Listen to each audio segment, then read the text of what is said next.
Assalamualaikum warahmatullahi wabarakatuh.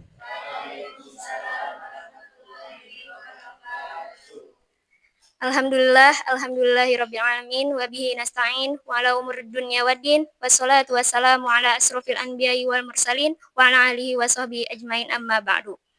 Perkenalkan, nama saya Lunur Jannah. Pada kesempatan kali ini, saya akan menjelaskan tentang adab mencari ilmu menurut Quran Surah Al-Isra ayat 36, pengaruhnya terhadap plagiarisme dalam aplikasi Turnitin pada peserta didik. Adab mencari ilmu menurut Quran Surah Al-Isra ayat 36. Adab mencari ilmu adalah etika dan moral yang harus dijunjung tinggi selama proses pembelajaran berlangsung. Adapun adab mencari ilmu menurut Quran Surah Al-Isra ayat 36, A'udzu billahi minasyaitonir rajim.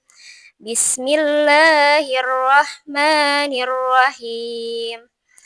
Wala taqfu ma laysa laka bihi an. Innas sam'a wal basara wal fu'ada kullu ulaika kana anhu mas'ula. Pesan moral dari Quran Surah Al-Isra ayat 36 diantaranya adalah menekankan larangan untuk mengikuti atau mengungkapkan pendapat mengenai hal-hal yang tidak diketahui atau tidak dipahami secara mendalam. Dan pentingnya mempertanggungjawabkan penggunaan pendengaran, penglihatan, dan hati, karena semua itu akan diperhitungkan pada hari akhir. Nilai-nilai adab yang terkandung dalam ayat ini diantaranya yang pertama yakni adab al-tabayun wa al-sabat. Ayat ini menekankan pentingnya klarifikasi dan verifikasi informasi. Siswa diarahkan untuk mencari pengetahuan dari sumber yang valid dan menghindari informasi yang keliru.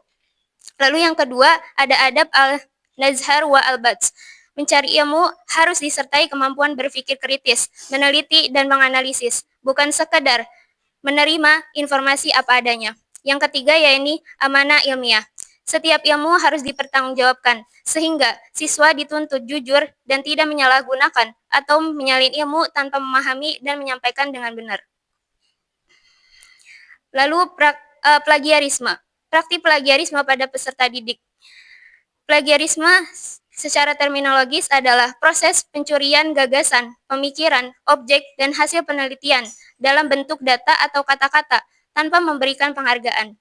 Plagiarisme di sini terdapat berbagai macam bentuk.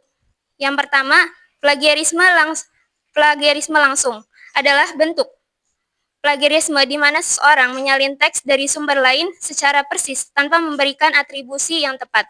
Lalu yang kedua ada plagiarisme mozaik, juga dikenal sebagai plagiarisme patchwork. Terjadi ketika seseorang menyusun kembali bagian-bagian dari teks yang diambil dari berbagai sumber tanpa memberikan atribusi yang benar. Yang ketiga yakni plagiarisme paraphrasing. Terjadi ketika seseorang menyusun ulang teks dan sumber lain dengan kata-kata mereka sendiri, tanpa memberikan tanda yang sesuai kepada penulis asli. Lalu yang keempat, plagiarisme diri atau self-plagiarism.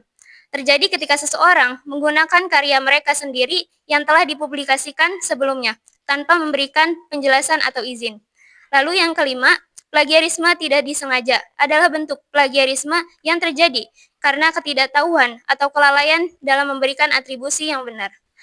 Plagiarisme umumnya muncul karena beberapa faktor, yakni yang pertama rendahnya pemahaman tentang etika penulisan, lalu tekanan akademik dan kelemahan dalam kemampuan menulis, serta minimnya literasi informasi.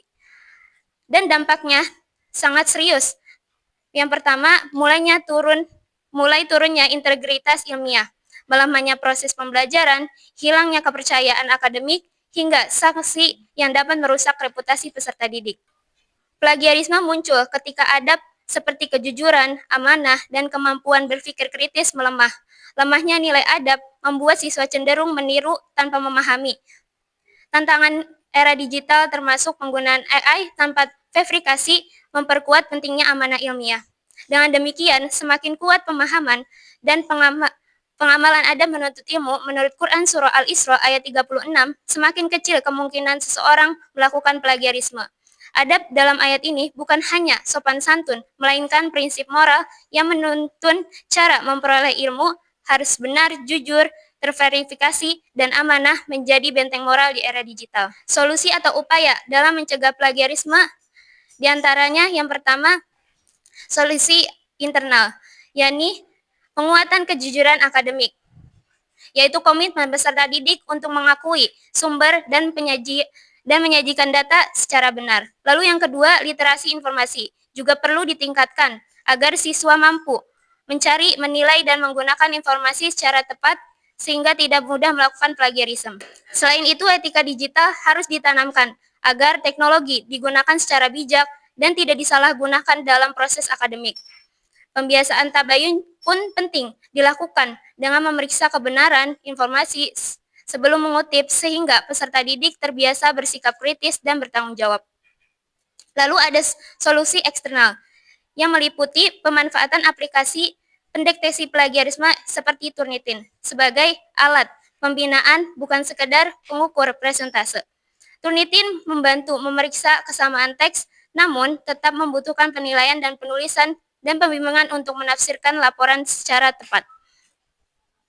Selain itu, pembinaan menulis ilmiah diperlukan untuk melatih kemampuan mengutip, parafrase, mencari referensi, dan menulis secara sistematis. Pembinaan ini tidak hanya mengajarkan teknik menulis, tetapi juga membentuk sikap ilmiah yang jujur, disiplin, dan bertanggung jawab. Kesimpulannya, Quran Surah Al-Isra ayat 36 mengajarkan bahwa menuntut ilmu harus dilakukan dengan teliti, kritis, jujur, dan bertanggung jawab. Plagiarisme terjadi karena lemahnya adab-adab tersebut. Semakin baik pemahaman dan praktik adab menuntut ilmu, semakin kecil kemungkinan peserta didik melakukan plagiarisme. Pencegahan dilakukan melalui penguatan karakter akademik dari dalam diri siswa dan dukungan sistem pendidik, seperti pelatihan menulis ilmiah dan penggunaan Turnitin secara bijak. Mungkin cukup sekian dari saya, kurang lebihnya mohon maaf. Wassalamualaikum warahmatullahi wabarakatuh.